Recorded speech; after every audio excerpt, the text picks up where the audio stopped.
My ex stood in the middle of that crowded rooftop party and said, "She'll never amount to anything." I remember the exact way the words landed, like something small and sharp slipping under my skin. I remember how no one defended me, not even the friends who had known me longer than him. I didn't cry that night. I smiled, quietly picked up my coat, and walked out without saying a single word. His name was Daniel Whitaker. He always had a way of making his confidence feel like authority. Like his opinions were facts everyone should accept without question. I used to believe him. That was the most dangerous part. I replayed his voice for weeks after we broke up. Not just what he said that night, but all the smaller comments that came before it. The subtle dismissals. The half-jokes about my little ideas. My name is Naomi Carter. And at that time, I was trying to build something no one around me really understood. I was working out of a tiny apartment in Austin. My desk was a secondhand table with one uneven leg. My savings were disappearing faster than I could pretend not to notice. But I had a plan. And more importantly, I had a feeling I couldn't ignore. Daniel didn't see it. He saw risk. He saw instability. He saw something easy to dismiss. So he dismissed me. The months after that party were painfully quiet. Not the peaceful kind of quiet. The kind where doubt echoes louder than anything else. I worked alone most days. 12 hours sometimes. 14 on the days when panic sat too close to my chest. There were moments I almost reached for my phone to text him. Not because I missed him, but because I wanted to prove something. I never did. Instead, I built slowly. Client by client. Idea by idea. There were rejections. More than I expected. Each one came with its own version of "this isn't strong enough." But none of them sounded quite like him.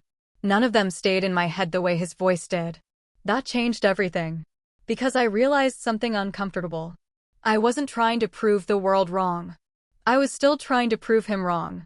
And that wasn't strength. That was attachment. So I stopped. I stopped measuring my progress against his opinion. I stopped imagining what he would say if he saw me working late at night. I stopped needing his voice to define my direction. That was the real turning point. The work became cleaner after that. More focused. Less desperate. 6 months later, something shifted. I landed a small contract with a mid-sized company. Nothing glamorous. Nothing that would impress anyone at that rooftop party. But it mattered. Because for the first time, someone saw value in what I was building. Not potential. Not promise. Actual value. I delivered everything I had.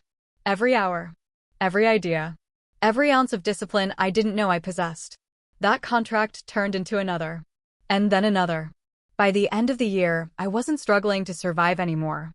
I was stabilizing. And then came the moment I didn't see coming. A large firm reached out. The kind of firm that didn't notice people like me. At least, not before. They had been watching my work quietly. Reviewing my results. Tracking my consistency. They didn't care about my past. They didn't care about what anyone had said about me. They cared about what I could deliver. The negotiations took weeks. Long calls. Detailed contracts. Moments where I had to pause and breathe before answering simple questions. Because I understood what this meant. If this went through, everything would change. The night before the final call, I didn't sleep. Not from excitement. From fear. Not fear of failure. Fear of being seen at a level I had never imagined for myself. The next morning, I signed the deal. $1 million. I stared at the number longer than I should have. Not because of what it meant financially, but because of what it proved internally. I didn't need his validation. I never did. But then something unexpected happened. His name appeared on my phone. A message. "Hey, I heard about your deal. That's impressive. Maybe we should catch up sometime." I read it twice. Then a third time. The tone was different. Careful. Measured. Like someone rewriting their own history. That was the midpoint I didn't expect. Because suddenly, I saw everything clearly. He didn't believe in me when it cost him nothing.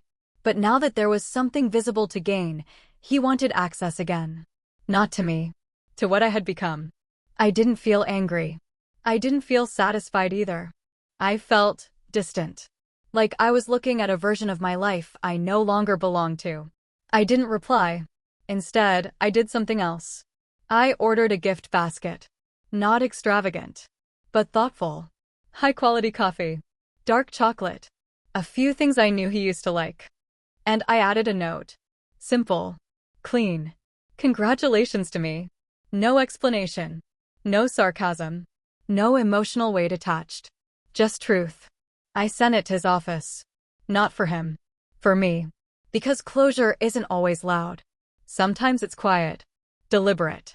Almost invisible to everyone except the person who needs it most. I never heard back from him. And I didn't expect to.